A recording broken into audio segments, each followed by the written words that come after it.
Christmas is finished, New Year's is right around the corner. Time to get back down to work. Not that I ever left work, but time for another workout video where I also answer your questions in between sets. So it's feeling good though. This is finally the first workout, first week where I'm actually feeling back to normal health-wise. Like I've basically spent the past 2 months fighting fatigue and some sort of virus. So it feels so good to just feel good in my workouts. So let's start off with a little bit of warm-up set here, push-up set, close push-ups, and just turning on the muscles. Warm-ups, don't overthink the warm-ups. You're supposed to just be getting ready. They're not supposed to be work, so to speak. Just getting everything on. So the first question, it's one I get asked quite often, which is, Matt, how would I train, or how would you train somebody who's like over a certain age, like 40, 50, 60 or whatever? And the answer to that is, to be honest with you, I don't care what age you are. A good trainer, in my opinion, trains based on capability. Things like age, training history, injury, and stuff, yes, those are factors, but only so far as your capability is concerned. So if you come to me and you're like, I'm 70 years old, but I can do one-arm push-ups, I'm gonna train you as someone who can do one-arm push-ups. But if you came and you're like, I'm 20 and I have trouble getting out of a chair, I'm gonna train you as someone who has trouble getting out of a chair. It's not an age thing. And we get this cycle, this story. It's like, well, if I'm a certain age, doesn't that mean I have to train a certain way? It's like, no, you train according to your capability. So that also answers another question, which is, so where do I start? And the answer is, you start doing whatever you can do now. What are you comfortable with? What kind of activity are you comfortable with? What can you do now? You start there and then you build. Always remember, your results don't come from what you do. They come from how you progress what you do and build it up over time. So start wherever you are, whatever you can do, and then build up from there. All right, so archer push-ups. So case in point, like this is what I've got capable today. I've been out of it for quite a while, so my push-ups have suffered. But I'm gonna get my general archer push-ups back in shape here. Getting the arm underneath and driving up.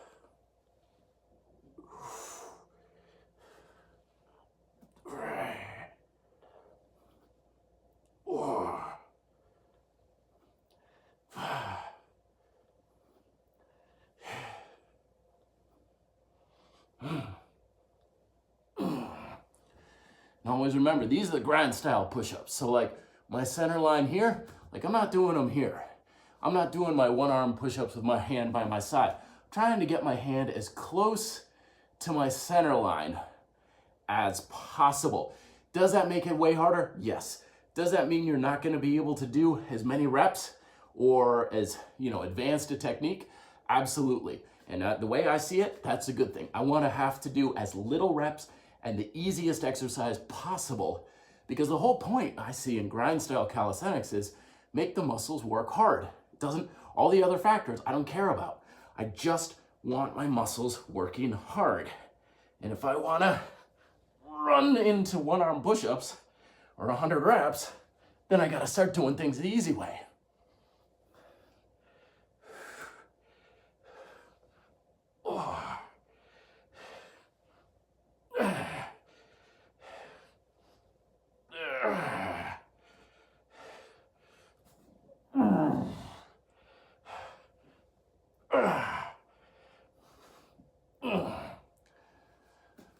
All right, second question concerns the idea of working like the medial or the lateral deltoid muscle with bodyweight training. This is a classic one that comes out of the bodybuilding world, and largely I feel like this is just, we're focusing on the wrong thing, because we don't need to focus on the lateral head of the deltoid, period.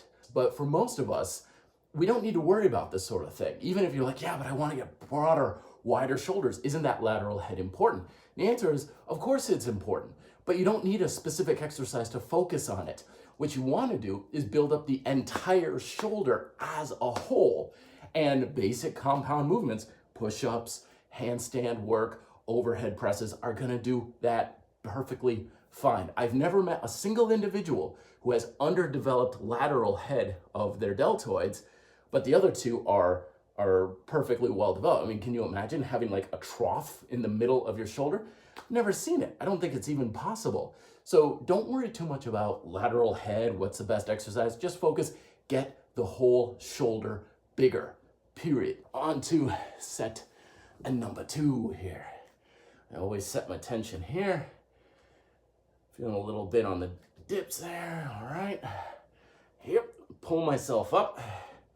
Get the back set.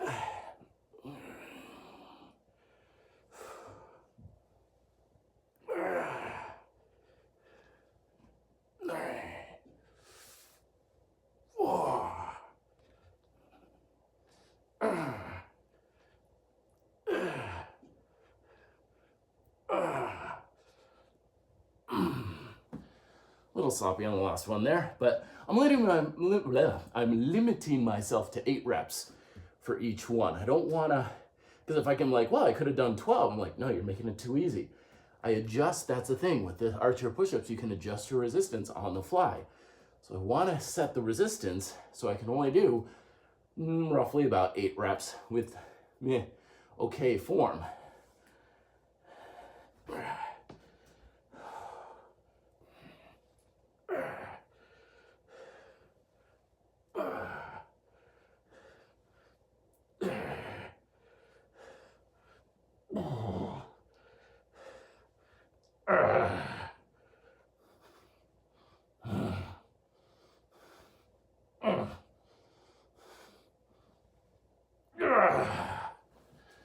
By the way, as just a quick reminder, I came out on Christmas with a video where I've got 8 free ebooks that you can download in the description of that video. I'll put a link up there.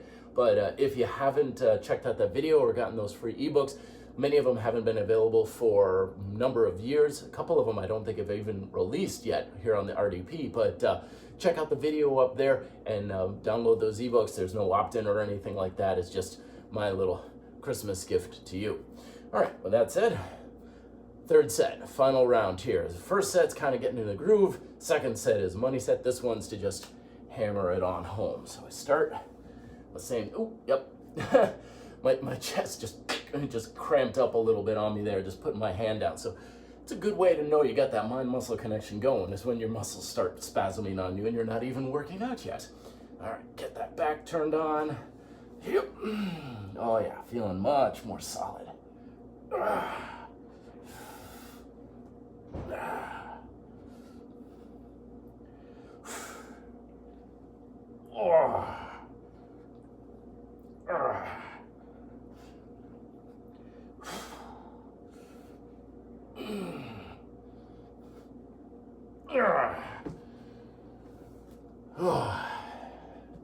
Getting it pretty good in the triceps as well.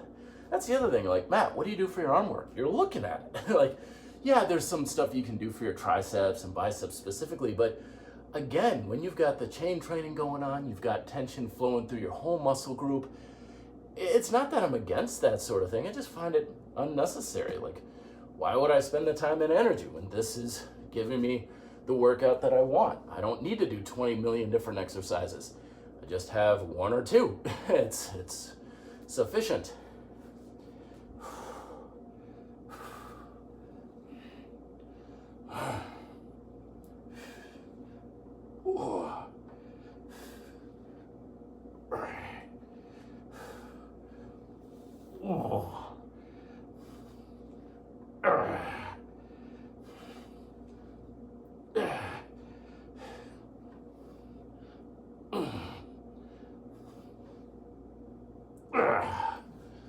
Ooh, they're feeling good. Ooh. All right, let's finish off with some dips.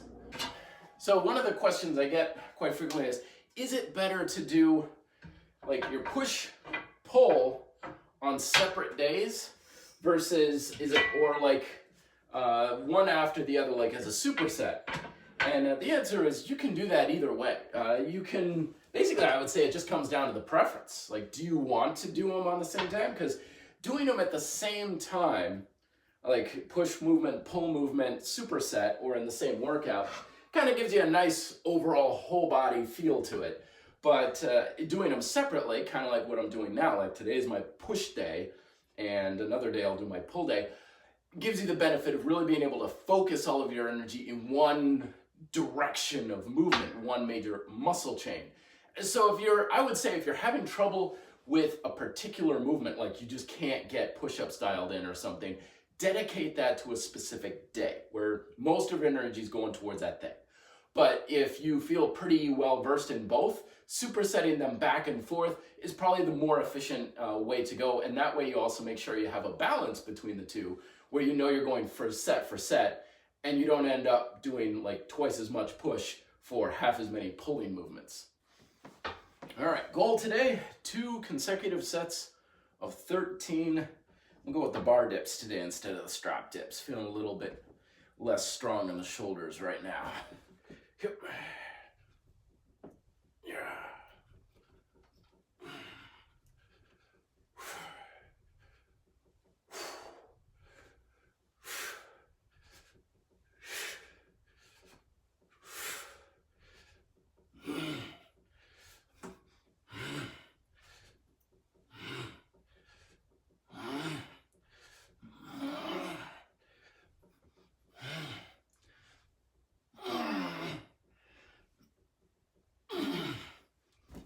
All right, so it was 15. Might be able to get 15 on the second set. Could have just screwed myself over. Not quite sure just yet.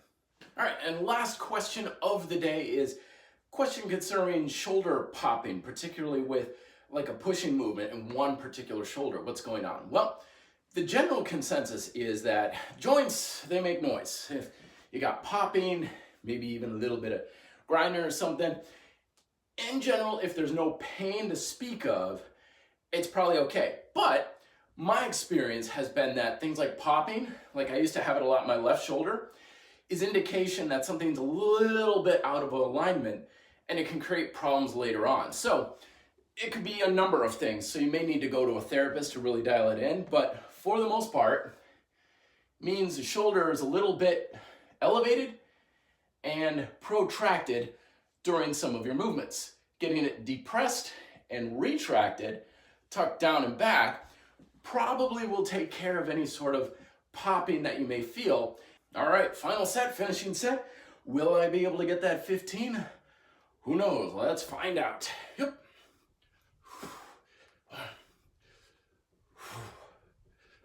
All right, feels good.